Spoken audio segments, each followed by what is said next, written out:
Kesadaran, cermin Sang Pencipta. Kesadaran bukan sekadar berpikir. Ia bukan sekadar aktivitas mental atau kecerdasan yang bisa diukur dengan angka. Kesadaran adalah percikan ilahi yang memungkinkan ciptaan mengenali penciptanya. Ia adalah kemampuan untuk melihat bukan hanya apa yang ada di luar, tetapi juga apa yang tersembunyi di dalam. Ia bukan sekadar alat untuk memahami dunia, tetapi jendela untuk melihat wajah Tuhan yang terpantul dalam setiap lapisan kehidupan. Tuhan tidak menciptakan kesadaran sebagai hadiah eksklusif bagi manusia. Ia menyebarkannya dalam kadar yang berbeda-beda ke seluruh ciptaan. Batu tidak sadar seperti pohon tidak sadar seperti hewan, dan hewan tidak sadar seperti manusia. Namun di setiap tingkat, ada bentuk kesadaran yang bekerja. Kesadaran untuk hidup, untuk tumbuh, untuk bergerak, untuk merespons, bahkan untuk bertahan. Dan dari semua ciptaan, manusia diberi anugerah yang paling besar, kesadaran untuk menyadari kesadarannya sendiri. Dengan anugerah itu, manusia bisa bertanya, bisa merenung, bisa memilih. Manusia bisa melihat dirinya bukan sekadar sebagai makhluk, tetapi sebagai bagian dari kehendak yang lebih besar. Ia bisa memeriksa niat, mengoreksi arah, dan membentuk makna dari setiap peristiwa. Disinilah kesadaran menjadi cermin. Karena melalui kesadaran, ciptaan bisa mengenali kualitas Sang Pencipta. Dalam diri manusia, Tuhan menciptakan ruang di mana ia dapat dikenali, bukan secara fisik, tetapi melalui kehadirannya dalam akal, rasa, dan nurani. Namun kesadaran bukanlah sesuatu yang otomatis. Ia tumbuh perlahan, dibentuk oleh pengalaman, diuji oleh penderitaan, diperkaya oleh cinta, dan disaring oleh waktu. Seseorang bisa hidup bertahun-tahun tanpa benar-benar sadar akan dirinya.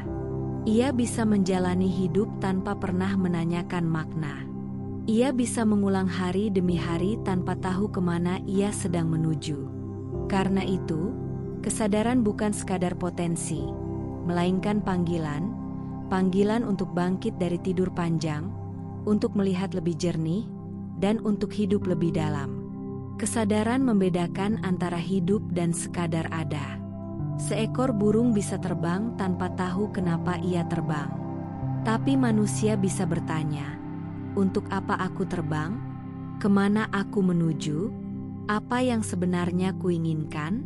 Dalam tanya itulah, kesadaran mulai mengukir bentuk dirinya. Ia tidak memberi jawaban instan, tetapi menggiring manusia ke dalam perjalanan reflektif yang penuh kejutan dan pertumbuhan.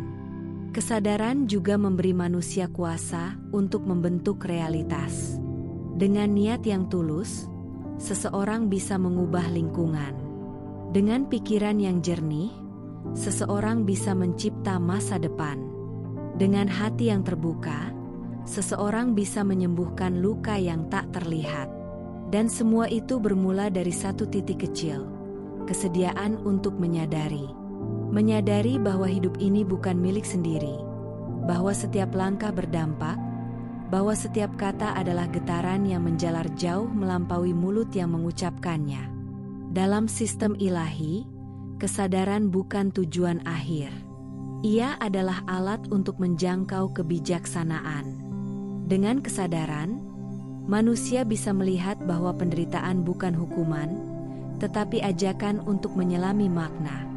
Bahwa perbedaan bukan musuh, tetapi pintu menuju keluasan. Bahwa kematian bukan akhir, tetapi transisi menuju bentuk lain dari hidup. Semua pemahaman ini tidak datang dari buku, tidak pula dari tradisi semata, tetapi dari kesadaran yang tumbuh lewat keberanian untuk melihat kenyataan secara utuh. Namun kesadaran juga memiliki sisi gelapnya. Ia bisa digunakan untuk menguasai, memanipulasi, bahkan merusak. Ketika manusia sadar akan kekuatannya, tetapi tidak menyelaraskan diri dengan kehendak ilahi, maka kesadaran berubah menjadi kesombongan.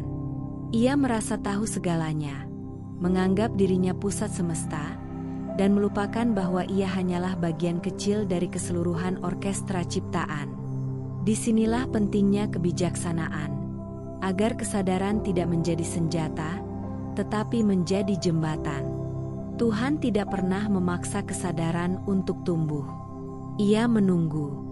Ia menunggu saat ketika jiwa cukup tenang untuk mendengar suara hati. Saat ketika seseorang cukup hancur untuk membuka diri pada kebenaran. Saat ketika pertanyaan tentang hidup menjadi lebih penting daripada sekadar mengejar jawaban dunia. Dan ketika saat itu tiba, kesadaran muncul seperti cahaya yang perlahan menyingkap bayangan. Kesadaran juga bukan milik individu semata. Ia bisa tumbuh dalam keluarga, dalam komunitas, bahkan dalam bangsa. Ketika sekelompok manusia memutuskan untuk melihat lebih jernih, bertindak lebih adil, dan hidup lebih tulus, maka kesadaran kolektif sedang bangkit. Dan kebangkitan seperti ini bukan sekadar reformasi, tetapi transformasi. Dunia berubah bukan karena teknologi baru, tetapi karena kesadaran baru yang mengubah cara kita memandang satu sama lain. Dalam setiap agama, dalam setiap filsafat, dalam setiap tradisi spiritual, kesadaran selalu berada di inti ajaran. Bukan karena ia tema yang indah, tetapi karena ia merupakan pintu menuju kebebasan sejati. Kebebasan bukan tentang melakukan apa saja, tetapi tentang mengetahui mengapa sesuatu perlu dilakukan.